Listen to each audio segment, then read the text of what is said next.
Okay, we left off over here. This is very important. He says, "V'cheven shekenu," the second paragraph, 166. His chayvu anshe achoch v'mada lo'er mishaloheven tovus haborei. Therefore, people of intellect and understanding, they took upon themselves the responsibility lo'er mishaloheven tovus haborei, to awaken, to arouse, to sensitize people who don't understand the goodness of the Creator. Ulahoros b'de'odom lodas yisrolim b'derech sichlom, and to give direction, understanding for those to appreciate the goodness or their opportunities or blessings through their own intellect. Because there's many good opportunities which are denied to people to benefit from them. It's an interesting story. There was a person, his name was Rav Gustman. In Rechavia, there's a yeshiva called Netzach Yisrael. Today it's basically a shul, people daven in the Rechavia area. So the Rosh Yeshiva there, his name was Rabbi Gustman. Rabbi Gustman was a Talmud of Rav Shimon Shkop. And Rav Gustman, at the age of 20, he was on the Bezdin of Rav Chaim Ozer. At the age of 20, Rav Chaim Ozer recruited him to sit on his Bezdin. He was proficient in Choshen Mishpat, many things. And before the war, he was strolling with Rav Chaim Ozer, and they were strolling outside the city. And Rav Chaim Ozer points out a tree to him. He says, "You see that tree? It was a tree which had a tremendously wide trunk." He says, in the back, it's hollowed out, and it's large enough that a person can go into that tree. That's what he said to him. I mean, a man of the things he has in mind, Rav Chaim Ozer, he should point this out. They're walking in the forest, and he shows him this tree. So evidently, he was aware of the tree. And that was it. Rav Gustman didn't understand why he shared this information, why he even told him that. You talk about the Gemara, about the Halacha, about this, about that. What is he pointing out? The tree. That was it. Didn't understand why. The Nazis invaded Vilna, and they were hunting down all the rabbis. And his name was on the list. And he fled to the forest. And that's the tree that he hid in. You understand? He hid in that tree, and that's how he was able to evade being found. Okay? So that information saved his life. Sometimes you have to instruct people in terms of survival methods or opportunities. You walk with each other, see that? That's glass, this is a diamond. This is a stone, this is a gold nugget. You have to point it out.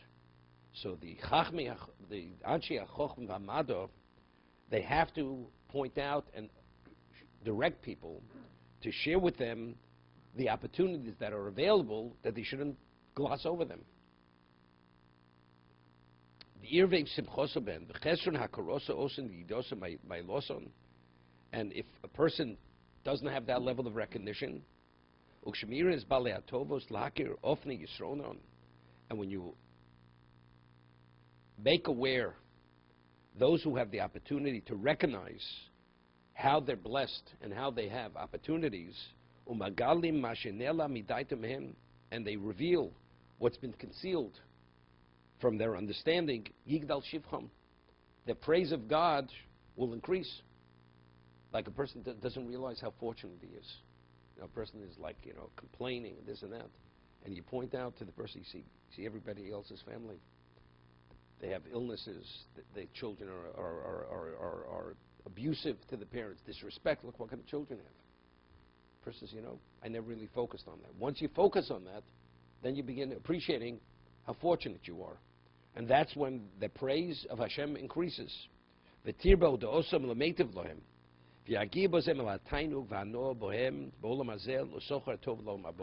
a result of that understanding, they will be able to enjoy life and they'll reward in the world to come.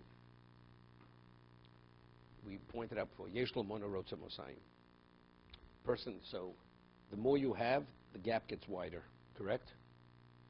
Right? You have 3 offices, podiatry offices. You want 6. Okay, the gap gets wider, so your headache gets bigger. That's what happens. But you have enough blessing, you could enjoy it. Why get yourself complicated? But if you don't focus on the blessing, you're always focusing on the more. So not only does the person benefit in terms of olam haba, you live a more wholesome, enjoyable life because you're able to benefit from what's available to you. People, they have no time, even when they vacation. I only have 7 days to vacation. So every moment of the vacation is fully invested in the vacation because they don't have time any other day. So that's enjoying it. So even the vacation is stressful. You're stressed continuously. But a person who appreciates what he has, and he has enough to benefit from what he has, so you can enjoy life. So you have this world, and you have the world to come.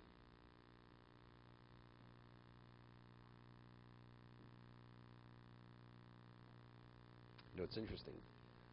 We read in Pirkei Avos, Ein lucha ben chorin el lamisha osik Torah.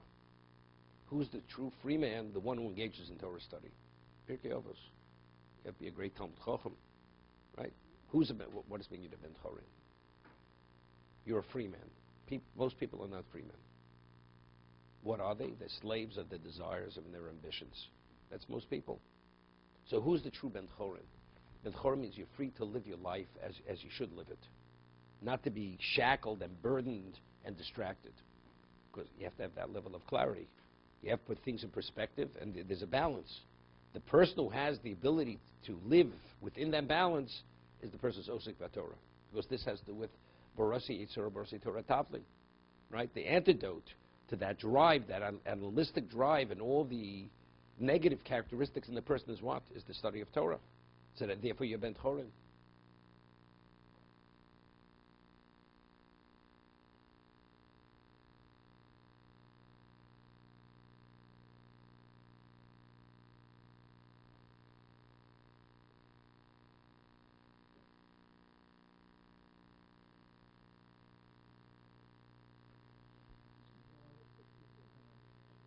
I'm talking about the drive where you've already achieved, that you have sufficient, that you're secure financially, and you could have anything that you want, and you could enjoy life. People don't stop at that point.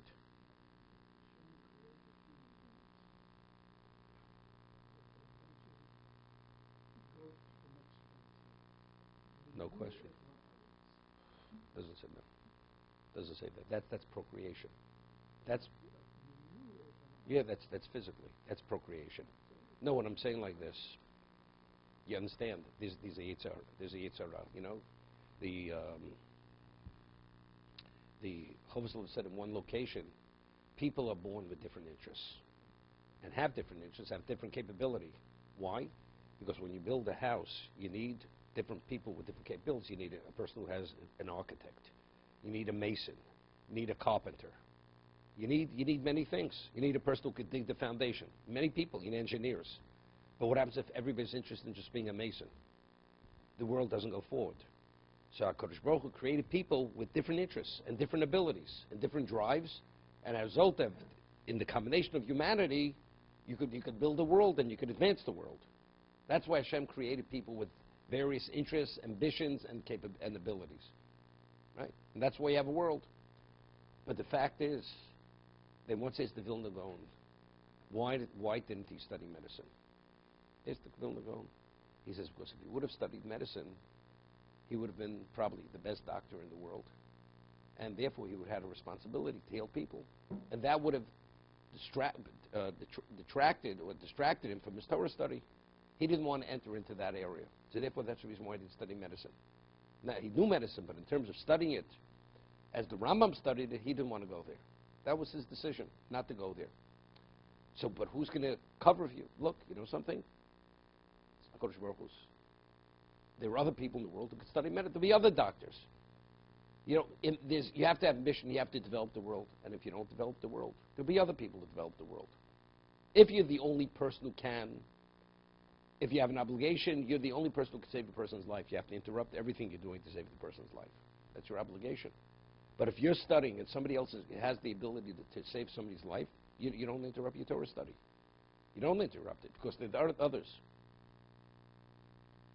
Some say the ambition. What is the ambition? Who says that's what we're supposed to put your ambition into? We have many ambitions. If a person, you say to a person, the reason why I have enough for myself and my family, I'm secure, but I'm working to make more money, because Torah has to be supported. That's my only interest in having more. Because what I have for myself is not sufficient. Fine, 100% okay, not a problem. Right? Oh, yeah, I'm saying that's fine. That's a mitzvah, not a problem. But if you have sufficient and you're secure, and basically you have anything that you would want not on a elaborate level, on an ordinary level, or even a little bit more than that, that it's not considered excess. Why should you go beyond that point? So you'd say, you have to always hedge. You always have to hedge. So I'll give you a theoretical case. This is for David. Okay? You have a person says to a person, I guarantee that whatever you have, if you should lose it, I will replace it for you. So you'd say, yeah, but you never know, that man may lose his money. His guarantee is not 100%. I'll get you 10 people to guarantee it.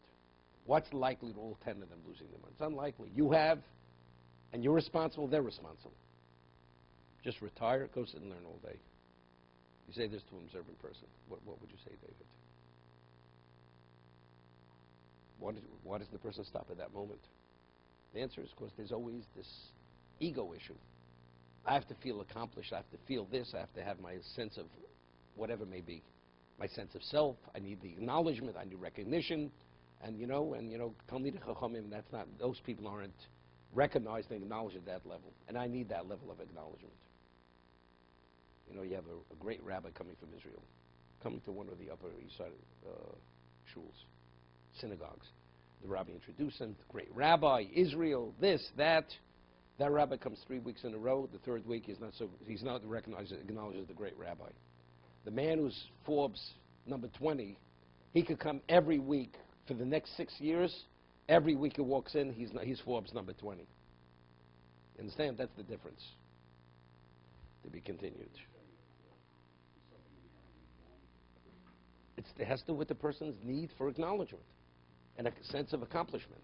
But that accomplishment has nothing to do with L'Shem Shamayim. Has nothing to do with mitzvah. The person who has enough, we're talking about a person who has enough to cover what his needs are, even more than his needs. And he's secure. Well, I want to leave it for my kids. And if you have enough for your kids, well, you never know. Okay, then there's no end to it.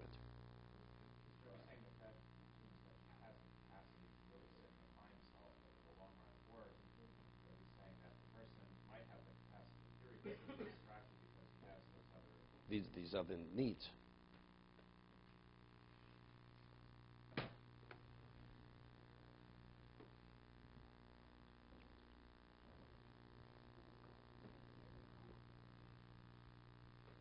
you think a person with inherent pride who succeeded is that arrogance? It's not arrogance. You don't call that arrogance. That's ego. I have to feel that I have value. What do you have to feel you have value? Because that's the essence of a human being. You have to have purpose. So what's purpose? That people should what? Not only that you shouldn't be a needy person, right? It's more than not being needy. Value to what degree? Valued by your peers. Valued by whoever. Valued by people who are wealthy. Okay? Well, why do you need that value? And being valued by Hashem, that's not enough for you. So that's a certain level.